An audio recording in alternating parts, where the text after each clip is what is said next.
Salut à tous et bienvenue. Aujourd'hui, on va décrypter une spécialité qui traîne une réputation un peu, poussiéreuse. Les langues, littérature et culture de l'Antiquité, ou LCA.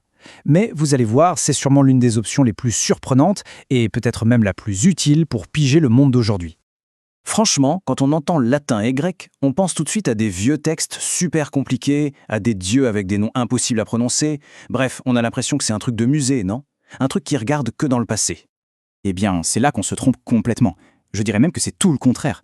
L'aspect LCA, c'est une des plus connectées à notre époque. C'est une sorte de clé de décodage pour le présent. Exactement. Le but, c'est pas de se dire « Ah, c'était mieux avant ». C'est de faire dialoguer le passé et le présent, en permanence. Le monde antique y devient un miroir qui nous aide à mieux comprendre notre société, nos technologies et même les débats qu'on a aujourd'hui. C'est vraiment un décodeur. Tiens, prenons un exemple tout simple. Quand un politique comme Barack Obama fait un discours qui scotche tout le monde, il utilise des techniques pour persuader, des manières de construire ses phrases, de raconter une histoire qui ont été inventées et perfectionnées il y a plus de 2000 ans par des gens comme Cicéron. En LCA, on apprend à repérer tout ça. C'est fou ce parallèle. Et en voici un autre. Dans l'Athènes antique, il y avait des types, les sycophantes, qui balançaient des rumeurs pour ruiner la réputation de leurs ennemis. C'est exactement le même principe que les fake news sur les réseaux sociaux. En étudiant comment la manipulation marchait avant, on apprend à mieux s'en défendre aujourd'hui. Ok, l'idée est super stylée. Mais concrètement, en classe, ça se passe comment? Qu'est-ce qu'on y fait, au jour le jour? C'est quoi les missions? Alors en première, on parle pas de chapitres, mais de grandes quêtes. Par exemple, pour bâtir la cité parfaite, on peut très bien comparer les idées d'un philosophe comme Platon avec une série comme Black Mirror. Pour la justice, on analyse un grand procès de l'Antiquité pour comprendre nos débats actuels. On explore aussi comment on parlait d'amour avant et maintenant, ce sont des thèmes qui parlent à tout le monde. Ça a l'air vraiment cool, mais il y a la question qui fâche. Est-ce que ça veut dire qu'on va passer des heures à traduire mot à mot des textes hyper durs avec un dictionnaire ?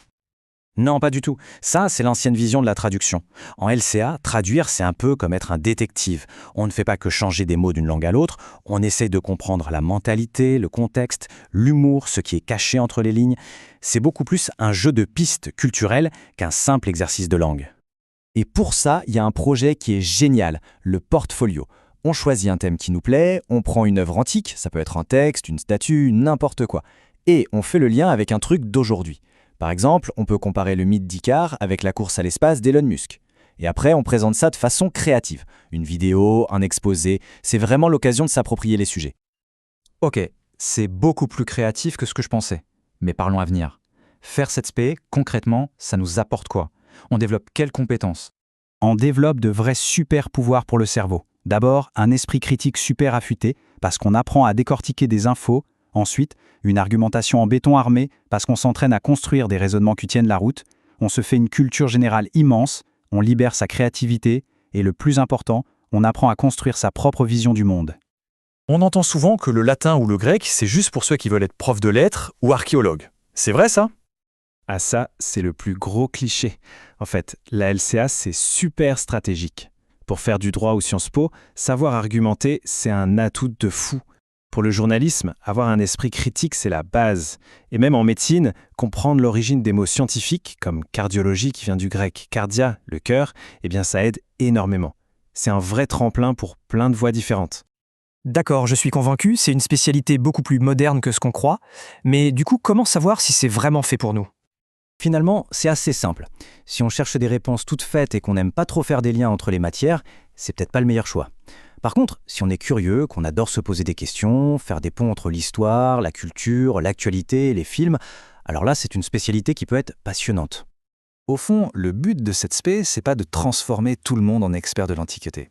L'objectif final, c'est de donner des outils pour que chacun puisse construire sa propre opinion, sa propre façon de voir le monde, mais de manière intelligente et argumentée. C'est un super défi en fait. Choisir cette spécialité, c'est un peu comme débloquer une nouvelle compétence pour mieux comprendre le jeu hyper complexe du monde qui nous entoure. Alors prêt ou prête à relever le défi ?